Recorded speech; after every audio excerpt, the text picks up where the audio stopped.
L'article 7 de la loi du 6 juillet 1989 dispose que le locataire doit prendre à sa charge l'entretien courant du logement, mais également les réparations locatives qui lui incombent. Il faut savoir que ce même article dispose que le locataire est tenu des dégradations qu'il commet et des pertes survenant pendant la durée du contrat de bail.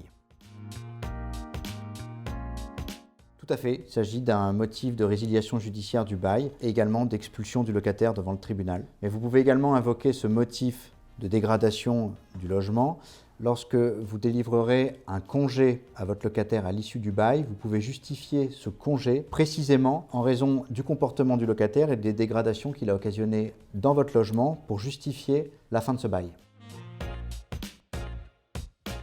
Il s'agit d'un élément qui est subjectif, qui va être à l'appréciation souveraine du tribunal, mais il faut savoir que ce manquement doit être suffisamment grave pour qu'un tribunal, un magistrat, estime qu'il constitue un motif suffisamment sérieux pour résilier le bail pour cette raison. Pour s'exonérer d'une telle faute, le locataire ne pourra s'exonérer que par la force majeure ou en démontrant qu'il s'agit de la faute du bailleur. Attention, la notion d'élément sérieux est appréciée souverainement par le tribunal. À cet effet, un tribunal a pu considérer par exemple qu'un radiateur qui était décroché dans un logement ou encore que ce logement était sale, ça ne justifiait pas en soi une résiliation judiciaire du bail, justement pour dégradation. Mais à contrario, le tribunal a pu retenir par exemple que la présence de cafards dans un logement, ajouter à cela de la nourriture avariée qui avait été constatée par un huissier de justice dans le logement, constituait des motifs suffisamment sérieux pour prononcer une résiliation judiciaire du bail. On peut également avoir d'autres exemples en jurisprudence, notamment des décisions très récentes qui ont été rendues, où par exemple, un locataire qui avait pu contribuer à dégrader des parties communes, en détruisant notamment des boîtes aux lettres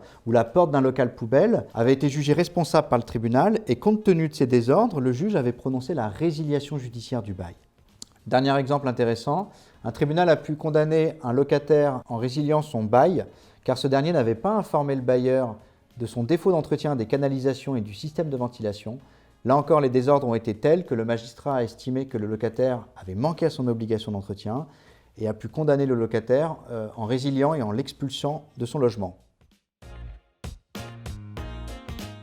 Oui, tout à fait. Lorsque le juge prononce la résiliation judiciaire du bail au tort exclusif du locataire, le magistrat peut prononcer des sanctions financières pour indemniser le bailleur.